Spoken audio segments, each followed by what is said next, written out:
안녕하세요. 트렌디한 이슈들에 대해 소개해드리는 아나입니다.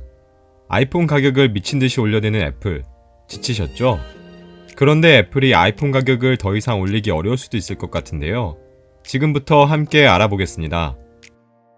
먼저 아이폰 가격을 시리즈별로 보면 미국 기준 2015년 모델인 아이폰 6s의 128GB 모델이 $849, 2016년 공개된 아이폰 7과 7 플러스의 128GB 모델이 각각 $749, $869였고 2017년에 공개된 아이폰 8과 8 플러스 256GB 모델이 각각 $849, $949였습니다.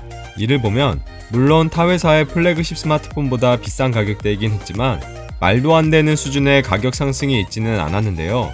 2015년에 아이폰 6s의 128GB 모델과 2017년에 아이폰 8 256GB 모델을 비교해보면 이 사실을 더 확실히 알 수가 있습니다.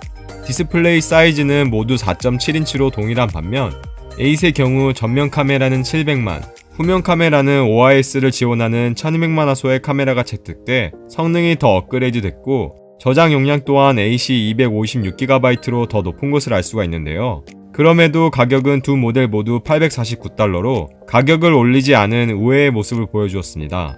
애플의 높은 가격 책정은 아이폰 X에서부터 시작됐는데요. OLED 디스플레이가 아이폰 시리즈 중 최초로 채용됐고 후면 카메라는 1200만화소 기본 카메라와 망원 카메라를 듀얼로 채용하면서 256GB 모델 기준 아이폰 8 플러스보다 $200 높은 $1149에 출시됐고 그 다음해인 2018년에는 아이폰 XS Max 256GB 모델을 $1249에 512GB 모델을 $1449에 출시하면서 휴대폰 한 대가 150만원이 될 수도 있다는 사실을 보여주었습니다. 이런 애플이 앞으로는 아이폰 가격을 올리기 쉽지 않을 것 같은데요. 가장 직접적인 이유는 아이폰 판매량의 감소입니다.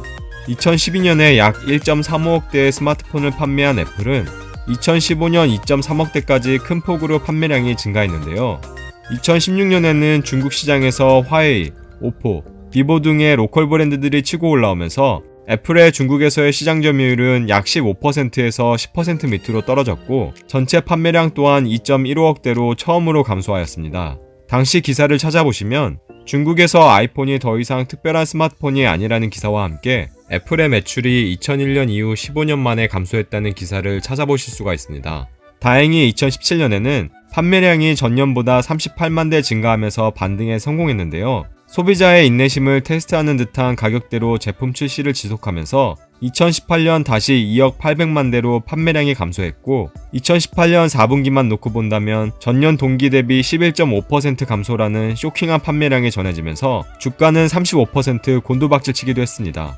이후 애플은 매 분기 해오던 공식적인 아이폰 판매량 발표를 중단하기에 이르렀으며 2019년 1월 애플의 CEO 팀 쿡은 애플 주주들에게 편지를 보내기도 했는데요. 주요한 내용을 살펴보시면 경기 부진으로 중국을 포함한 신흥국에서 판매량이 부진했으며 이로 인해 매출액이 예상치에 미치지 못할 것으로 보인다는 내용이었습니다. 또 다른 변화의 움직임은 비슷한 시기인 2019년 2월 애플의 리테일 부사장이었던 안젤라 에런츠가 회사를 떠났다는 사실입니다. 안젤라는 8년 동안 명품 패션 브랜드 버버리의 CEO로 재직했으며 2014년 5월 애플의 리테일 부사장으로 취임했는데요. 이후 애플의 전세계 온오프라인 스토어 관리를 포함해 애플의 고가 정책을 주도한 것으로 알려져 있습니다. 임기가 아직 남은 상황에서 아이폰 판매가 급락한 시점에 맞추어 사의 표명이 이루어졌다는 점과 타 회사로의 이동이 결정되지도 않았다는 점이 이번 실적 부진을 이유로 해고된 것이 아니냐는 의혹을 낳고 있는데요. 높은 가격을 지지했던 임원이 회사를 떠남으로써 애플의 가격 정책 변화를 기대해볼 만한 요소인 것 같습니다.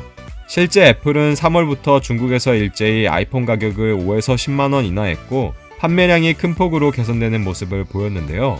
인도에서도 아이폰 XR 가격을 25% 인하한다는 뉴스가 있었던 만큼 향후에는 무조건적인 고가 정책이 아닌 판매량에 맞추어 가격을 탄력적으로 조정하는 모습을 보여줄 것으로 기대가 됩니다. 마지막 퍼즐은 3월 25일 미국 캘리포니아 쿠퍼티노 스티브 잡스 극장에서 열린 애플 이벤트에서 찾아볼 수 있는데요. 신제품을 공개할 것이라는 사람들의 기대와는 달리 이번 행사에서 애플은 넷플릭스와 같은 동영상 스트리밍 서비스인 애플 TV 플러스와 300개의 잡지와 뉴스를 월 $9.99에 볼 수 있게 해주는 애플 뉴스 플러스, 100여 개의 애플 독점 게임을 즐길 수 있는 구독형 게임 서비스인 애플 아케이드, 애플페이와 연계해 사용할 수 있으며 연회비도 없는 신용카드 서비스인 애플카드를 공개했습니다. IT 기기의 강자 애플이 갑자기 바뀐 이유는 뭘까요? 그 이유를 찾기란 그렇게 어렵지 않습니다. 2018년 기준 애플의 매출을 뜯어보면 아이폰 판매가 62%로 절대적인 비중을 차지하고 있고 앱스토어, 아이튠즈, 애플뮤직 등의 서비스 매출은 단 15%에 불과합니다. 즉 아이폰을 얼마나 비싸게 몇 대나 팔 수 있을지가 애플의 이익을 좌지우지한다는 것이죠. 그러나 스마트폰 시장이 포화되면서 아이폰 판매 또한 감소할 것으로 보여지고 경기나 계절성에 따라 큰 폭의 등락을 보이는 하드웨어 판매 사업의 한계를 직시한 애플은 꾸준한 이익을 낼 수 있는 서비스 사업에 눈을 돌린 것이라고 볼 수 있을 것 같습니다. 만약 애플이 서비스 사업을 강화하고자 한다면 서비스 이용의 도구가 되는 기기 판매를 확대하는 것이 중요해질 것이고 이 때문에 기기 판매량을 떨어뜨릴 수도 있는 고가 정책은 지양할 가능성이 높으며 향후 합리적인 가격대의 보급형 모델 출시 또한 기대해 볼 수 있지 않을까 싶습니다.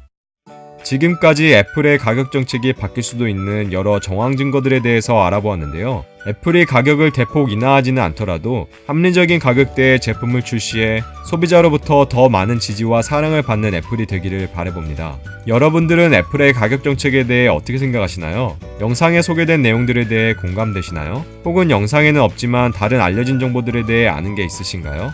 댓글을 통해 더 많은 이야기를 나눌 수 있으면 좋겠습니다. 이번 영상은 여기까지인데요. 시청해주셔서 감사드립니다. 구독과 좋아요, 댓글은 큰 힘이 됩니다. 다음에는 더 좋은 영상으로 인사드리겠습니다. 지금까지 트렌디한 이슈들에 대해 소개해드리는 아남이었습니다. 감사합니다.